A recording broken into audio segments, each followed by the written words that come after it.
আসসালামু আলাইকুম। আশা করি আপনারা ভালো আছেন। আমাকে আপনারা সবচেয়ে বেশি যে প্রশ্ন করে থাকেন সেটা হচ্ছে যে কিভাবে আমেরিকায় আসা যায়, কিভাবে আমেরিকায় এসে একটা চাকরি করা যায়। আপনারা পৃথিবীর নানা দেশে রয়েছেন বা বাংলাদেশে আছেন বা ভারত থেকে অনেকেই প্রশ্ন করে থাকেন যে আমেরিকা আসার উপায়, বা আপনি ওখানে হয়তো কোনো একটা ভালো কাজ করছেন, এখানে এসে এই কাজটা করতে পারবেন কিনা।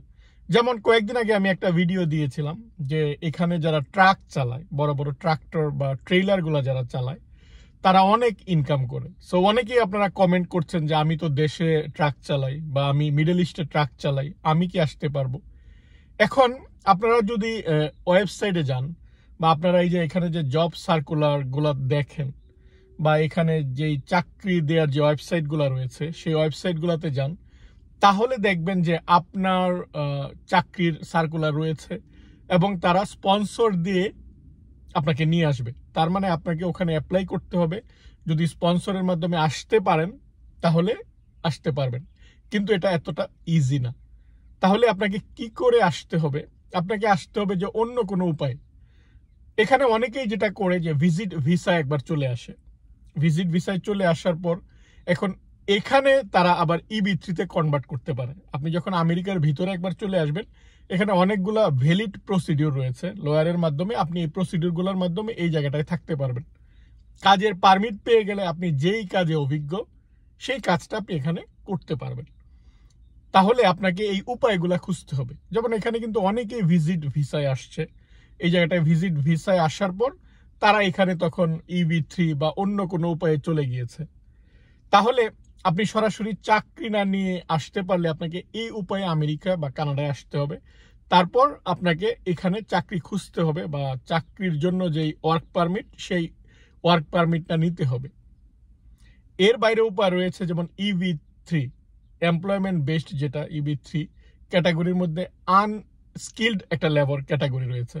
অর্থাৎ আপনি অদক্ষ শ্রমিক হিসাবে আপনি আবেদন করবেন, তারপর আপনি এই জায়গাটায় আসবেন। আমি অনেক ভিডিওতেও কিন্তু এটা কথা বলেছি যে কি কি উপায়, কিভাবে আবেদন করতে হয়, কত টাকা, ইন ডিটেল আমি হয়তো পরবর্তীতে আবার বলবো। এখানে শুধু আপনাদের প্রশ্নের উত্তরগুলো দিচ্ছি। তাহলে EB3-র মাধ্যমে যদি আপনি চলে আসেন, চলে আসার পর আপনি অদক্ষ শ্রমিক হিসাবে আসলেন, যখন আপনার কাগজটা হয়ে গেল, আপনি আপনার স্পন্সর যেই কোম্পানি আপনাকে নিয়ে আসছে সেখানে কয়েকদিন চাকরি করার পর যখন আপনার সব কাগজ হয়ে যাবে, তখন আপনি যে কাজটা ভালো পারেন, আপনি যে ট্রাক ভালো চালাতে পারেন, সেই লাইসেন্সটা নিয়ে ট্রাক চালাবেন। আপনি এখানে দেশে ব্যাংকার ছিলেন, ভালো জব করতেন, এখন এখানে ব্যাংকে চাকরি করবেন।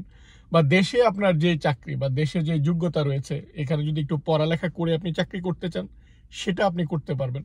অর্থাৎ আপনাকে আগে আসার উপায়টা খুঁজতে হবে। আপনার যোগ্যতা দিয়েই যে আসতে পারবেন এরকম নয়।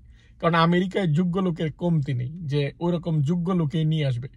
আমেরিকায় যেটার কমতি থাকে সেই জায়গাটা ওরা ফিল আপ করে। আপনাকে ওই উপায়ের মাধ্যমে আপনাকে আসতে হবে। অনেকেই যেমন সরাসরি স্টুডেন্ট ভিসায় আপনি আসতে পারেন না, বা কিন্তু আপনার পড়ালেখা করার ইচ্ছে, এখানে কিন্তু অনেকেই ভিজিট ভিসায় আসার পর, ভ্রমণ করার জন্য আসার পর, তারপর কিন্তু স্টুডেন্ট ভিসায় কনভার্ট করে ফেলে। খুবই ইজি, এটা তেমন কোনো কঠিন কাজ না। আপনি কোথাও ভর্তি হবেন, তারপর USCIS থেকে জাস্ট আবেদন করে কনভার্সনটা নিয়ে নেবেন যে আপনার এখন স্ট্যাটাস হচ্ছে আপনি এখন স্টুডেন্ট ভিসায় থাকবেন। সো এই যে কনভার্সন, এক ভিসা ক্যাটাগরি থেকে আরেক ভিসা ক্যাটাগরিতে যাওয়া, নন ইমিগ্রেন্ট হিসেবে আসার পর ইমিগ্রেন্ট হওয়া, এখানকার কিন্তু ভ্যালিড অনেক উপায় রয়েছে। আপনাকে বৈধ উপায়গুলোতে যেতে হবে। কোনো সময়ে আপনাকে অবৈধ হওয়া যাবে না। আপনি যদি আমেরিকা এসে কিছু করতে চান, আমেরিকা এসে যদি আপনি স্থায়ী হতে চান, তাহলে বৈধ উপায়গুলো আপনাকে খুঁজতে হবে। একবার যদি আপনি ইনভ্যালিড হয়ে যান, অবৈধ হয়ে যান, তাহলে আপনার প্রসেসটা অনেক কঠিন হয়ে যাবে। অর্থাৎ আপনি একদিন স্ট্যাটাসবিহীন আপনি থাকলেন, উইদাউট এনি স্ট্যাটাস, তাহলে আপনি অবৈধ হয়ে যাবেন। আর অবৈধ হয়ে গেলেই কিন্তু আপনাকে ওরা গ্রেফতার করে আপনাকে দেশে পাঠিয়ে দিতে পারে। তাই এখানে যারা থাকতে চান, আমি সবসময় সব ভিডিওতেই বলি, আপনি যেই ভিসা স্ট্যাটাসে এখানে এসেছেন সেই স্ট্যাটাসটা যেন ভ্যালিড থাকে। আপনার যদি কাজের পারমিশন না থাকে তাহলে কাজ করবেন না। কাজের পারমিশন কি করে নেওয়া যায় সেই উপায়গুলা খুঁজবেন। এখানে সবগুলো উপায়ই রয়েছে। সেই উপায়গুলা খুঁজে আপনাকে সেই সঠিক উপায়ে কিন্তু কাজ করতে হবে। তাহলে এই যে আপনারা প্রশ্ন করে থাকেন যে আমেরিকায় আসার পর, ভিজিট ভিসায় আসার পর EB3 ভিসায় কনভার্ট করা যায় কিনা। সহজ উত্তর হচ্ছে যায়, প্রসেস রয়েছে। আপনি এই জায়গাটায় থেকে আপনি EB3 ভিসায় যেতে পারবেন। আপনারা অনেকেই বলেন যে আমি ভিজিট ভিসায় যাচ্ছি, ওখানে গিয়ে আমি স্টুডেন্ট ভিসায় কনভার্ট করতে পারবো কিনা। আপনি স্টুডেন্ট ভিসায় কনভার্ট করতে পারবেন। এখন আপনি যেই দেশে রয়েছেন, মনে করুন আপনি বাংলাদেশে আছেন বা অন্য কোথাও আছেন, আপনাকে চিন্তা করতে হবে যে কোন ভিসায় আপনি আমেরিকায় ঢুকতে পারবেন সহজে। যদি আপনি স্টুডেন্ট ভিসায় সহজে ঢুকতে পারেন, গ্রেট, আপনি সরাসরি স্টুডেন্ট ভিসায় চলে আসলেন। যদি আপনার এখন ভিজিট ভিসা আপনি পাবেন, আপনি মনে করেন যে আপনি অনেকগুলো দেশ ঘুরেছেন বা ভিজিট ভিসা কি করে সহজে পাওয়া যায় সেই সম্পর্কেও কিন্তু আমি কথা বলেছি যে কিভাবে আপনি ভিজিট ভিসাটা পেতে পারেন। ভিজিট ভিসায় আপনি চলে আসলেন, তো আসার পর আপনি আপনি যেই ভিসায় কনভার্ট করতে চান সেটা করবেন। সো এটা হচ্ছে একটা আপনার স্ট্র্যাটেজি নিয়ে যে আমি এই উপায়টা আমার জন্য পারফেক্ট, এই উপায়ের মাধ্যমে আমি আমেরিকায় যেতে পারবো। যারা আমেরিকায় আসতে চান, বারবার বলেন যে আমার তো আমেরিকা যাওয়ার স্বপ্ন কিন্তু যেতে পারবো না। আপনি যেতে পারবেন কি পারবেন না, আগে তো আপনাকে ট্রাই করতে হবে, চেষ্টা করতে হবে। আপনি কখনো DS-160 ফর্ম পূরণ করেন নাই, কখনো আপনি নানা রকম ভিসা ক্যাটাগরি সম্পর্কে জানেন নাই। সেটা না জেনে আপনি যদি ধরে নেন যে আমি যেতে পারবো না, তাহলে তো হবে না। সত্যিই যদি আপনার আসার স্বপ্ন থাকে, সত্যিই যদি আপনার ধরুন আমেরিকার কথা বলছি না, আপনি বাংলাদেশের বাইরে কোথাও যেতে চান, কাজ করতে চান, তাহলে আপনাকে প্রথম হচ্ছে তথ্যগুলো জানা, ইনফরমেশনগুলো জানা, প্রসেস সম্পর্কে জানা। সেই জিনিসগুলো জানার পর আপনাকে আস্তে আস্তে কাজ করতে হবে। কিন্তু আমরা জানতে চাই না, বেশিরভাগ হচ্ছে যে ভাই আমাকে নিয়ে যান, আমাকে নিয়ে যান, তারপর টাকা দিব। এইগুলা কেউ আপনাকে করবে না। যদি করে তাহলে আপনি একটা মহা বিপদে পড়তে যাচ্ছেন। নিজের টাকা খরচ করে কেউ আপনাকে এরকম আনতে যাবে না। বা আপনাকে কোনো সঠিক পরামর্শ যদি চান, আপনার প্রথম প্রশ্ন করলেই বোঝা যায় যে আপনি কি সঠিক পরামর্শ চাচ্ছেন, আপনার ইন্টেনশন আছে নাকি আপনার ইন্টেনশন নাই। এগুলা কিন্তু একটা প্রশ্ন দেখলেই বোঝা যায়। সো আপনাকে এটার চেষ্টা করতে হবে। আর বাংলাদেশ এমনিতেই দেখুন যে বাংলাদেশ ছোট্ট একটা দেশ। এই দেশে প্রচুর মানুষ, প্রচুর জনসংখ্যা। আমাদের ঢাকা শহরে যে জনসংখ্যা, আপনি যদি ইউরোপে যান, ইউরোপে গিয়ে দেখবেন যে এত মানুষ নাই।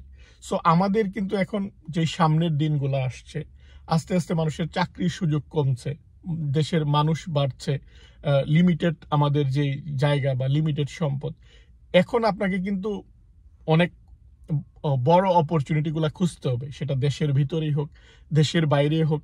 আপনাকে সারাক্ষণই কিন্তু এই যে কন্টিনিউয়াস যে চ্যালেঞ্জ, আগে যেটা 50 বছরে যে পরিবর্তনটা হতো বিশ্বের, এখন সেটা 5 বছরে হবে। আপনি যেই পড়ালেখা করছেন, অনার্স মাস্টার্স করার পরও দেখবেন যে এই পড়ালেখায় আপনার দিয়ে কোনো চাকরি হচ্ছে না, বা আপনার স্কিলগুলো যদি অর্জন করতে না পারেন তাহলে আপনি কেউ চাকরিতে ডাকবে না। সো এই সময়টাতে আপনার নানা রকম অপরচুনিটির দিকে আপনাকে নজর রাখতে হবে যে কোনটা আপনার জন্য পারফেক্ট।